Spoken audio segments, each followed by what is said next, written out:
na ngayon ay ito na lang. So yan. Yan yung tinatawag na series. Okay? So ito yung supply natin. Connecta natin sa isang terminal. Ito yung isang line natin. Connecta natin sa isang terminal. Kahit baliktaran, since ang supply po natin ay AC.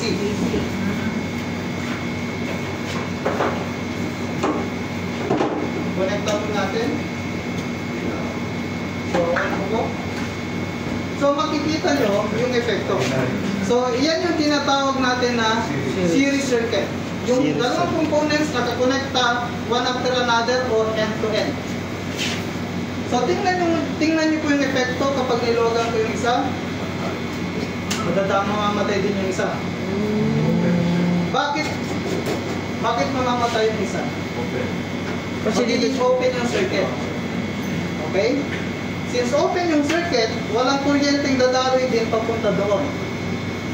Yan yung tinatawag natin na series. Ayan, niluwagan ko, close ko, namatay din ito. Sa series circuit, iisa lang po yung dumadaloy na kuryente dyan. Dito, dyan, dyan, iisa lang. Kasi, bakit isa lang? Isa lang naman yung panin. Isa lang naman yung daluyan niya.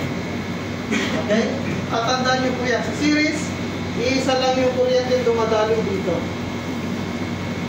Okay? Ibig sabihin, kung ano yung kuryenteng dumadaloy dito, siya rin yung dumadaloy dito at papunta dito.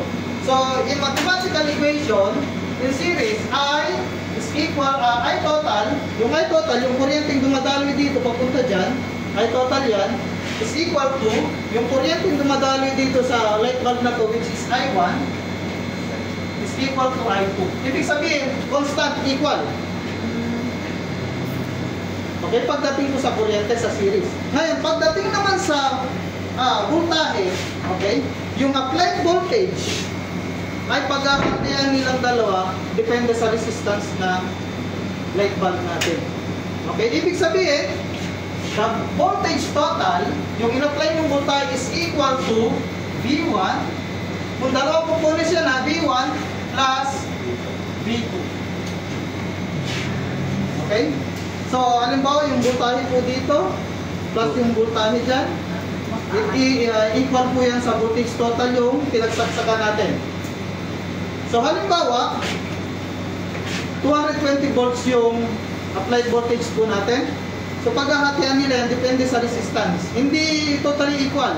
Depende pa rin sa resistance ng dalawang components. So, maaaring dito, mapunta dito yung 100 volts, doon 120. Okay po? So, pagdating sa voltahe. Malinaw? So, pagdating naman po sa resistance, R total is equal to R1 plus R2. Kung tatlong components yan, plus R3. Okay po? So, yung total opposition dito, yung total resistance is equal to R1 plus R2. Kung ano yung resistance nito, plus resistance nito, is equal to R total. Yan po yung sa series. Kung mapapansin nyo, bakit medyo dimmer siya?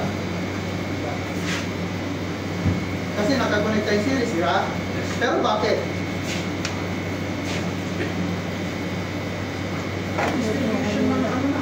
Yung pagdating doon sa voltahe, sinaghahatian nila. Since ang voltage rating nito ay 220 volts para ma-meet niya yung kuryente kailangan niya at ito 220 volts.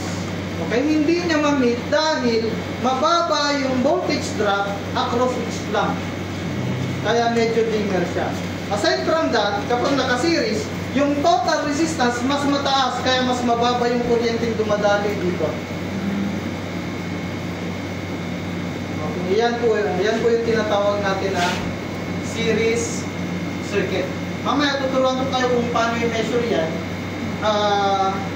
Gagamit tayo ng multi-tester.